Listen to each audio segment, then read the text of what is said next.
So hello students, this is the lesson 5, chapter 5 of the class 12th biology, principles of the inheritance and variations. You have read in your 10th standard inheritance, anuvanshikta, heritance, whatever the evolution, from the evolution of the life, what changes took place and the varieties of the living organisms, okay, and what are the factors responsible for this phenomenon. So that is the heredity, anuvanshikta, variation. Variation means when, just like the single cellular to multicellular, there is the change. The first multi-organisms was the fish, according to me, and that is change into the variation, the variety of the animal kingdoms as well as the plant kingdoms. So the variation, why? If we talk about this topic, so topic under which branch of the science? Genetics, anuvanshiki. W. Batson in 1905 the word genetics determined and developed it, and Gregor John Mendel is known as the father of genetics, 1822 to 1884, regarded as the father of the genetics, which now is developed into the genetic engineering. Genetic engineering is the branch of the science or genetics in which the required life or required variation or variety of the species can be determined. Means अब जो बात चल रही है genetic engineerings में, सीधी सी बात है कि what kind of the embryo you can develop. Okay, आप कैसा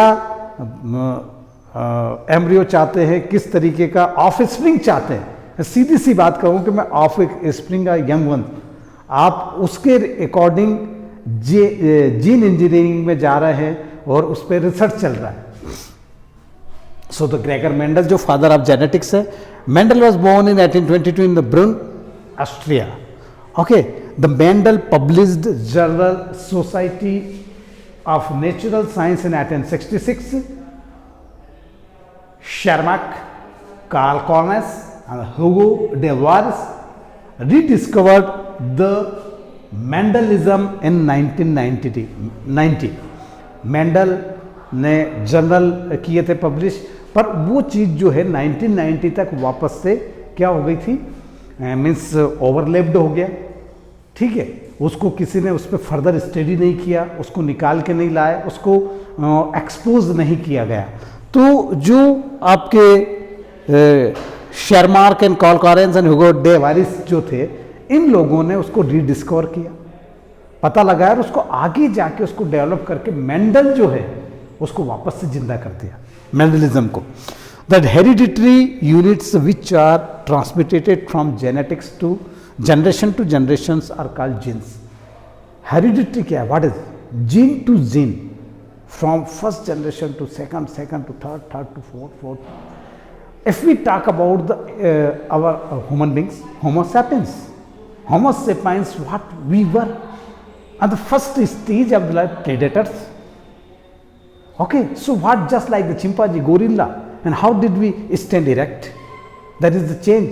And what is the size of our body at the time, and what is the size now, and what is going to the next generation. ये हमको study करना पड़ेगा कि Homo sapiens से predator से लेके हमारी बॉडी शेप साइज में क्या चेंज आया, और जो नेक्स्ट जनरेशन जो आ रही है उसकी बॉडी शेप साइज में क्या चेंज आ रहा है. मैं आपको बताना चाहता हूँ कि नेक्स्ट जनरेशन है उसमें बड़े जो हाइट है, एक एवरेज हाइट है, वो कम होती जा रही है हमारी जनरेशन तक, उसके बाद की जनरेशन तक में. अब कहीं पर वेरिएशन होता है, पर वो ऐसा वेरिएशन है कि जहाँ पर कॉमन जो है हाइट वो नीचे, मुझे लगता है कि आगे आने वाले समय में 6 फीट जो हाइट होगी वो सबसे हाईएस्ट होगी, पर उसके नीचे जो है 4-5 फीट जो है वो एवरेज हाइट आ रहा है.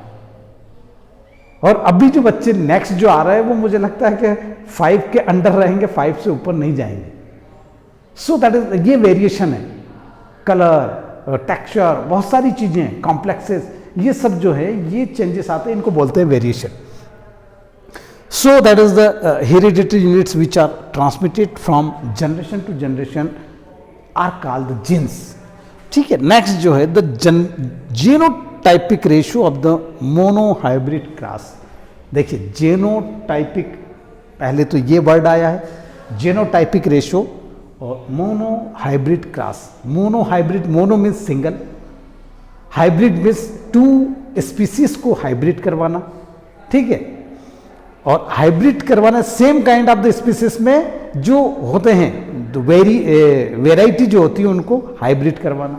हाइब्रिड करवाना, उसका क्रॉस जो होगा, क्रॉस करवाना means just like the horse to donkey, that is the next general variety is the mule, means khachar. Okay, so that is the 1:2 ratio, 2:1.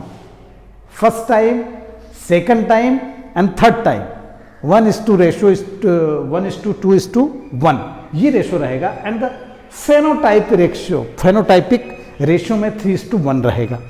सो ये हम फर्दर इस पर डिटेल हम डिस्कस करेंगे, जाएंगे उसमें कि क्या है उसका मीन्स.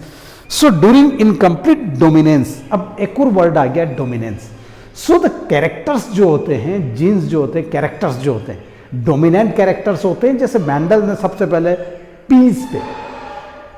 पीज मटर पे ये किया था कि जो स्मॉल प्लांट है और टाल प्लांट है, उन दोनों में उसने हाइब्रिड करवाया. हाइब्रिड करवाने के बाद बहुत सारे एक्सपेरिमेंट किए, तो उन्होंने कहा कि ये समझ लीजिए कि एक व्यक्ति मीन्स एक जो वेराइटी है वो टॉल है और एक जो है वो शॉर्ट है. ठीक है. टाल और शॉर्ट का जो आप क्रॉस करवाएंगे, है ना, ये एक बार हुआ, ये मोनोहाइब्रिड हो गया. ठीक है. तो उसकी और जेनोटाइपिक ये हो गया आपका डोमिनेंस फैक्टर. अब डोमिनेंस फैक्टर जो है, सपोज करो कि जब हमने टॉल और शॉर्ट लिया है और नेक्स्ट जनरेशन जो टॉल आ रही है, फिर उसके बाद एक छोड़ के फिर से टॉल आ रही है, तो ये हो जाएगा कि वो जो फैक्टर है, टाल जो है, जो ऊंचाई है, वो क्या हो गया है, वो आपका डोमिनेंस फैक्टर हो गया. So the ratio and the phenotypic ratio is always similar. जब हम डोमिनेंस, इनकम्प्लीट डोमिनेंस में, जब इनकम्प्लीट डोमिनेंस में बात होगी तो जेनोटाइपिक, और आपका फेनोटाइपिक में जो रेशियो होगा वो सेम होगा, 1:2 रेशियो, 1:2:1 रेशियो होगा. सो दैट इज द, ये जेनेटिक की बात हो गई है. चलिए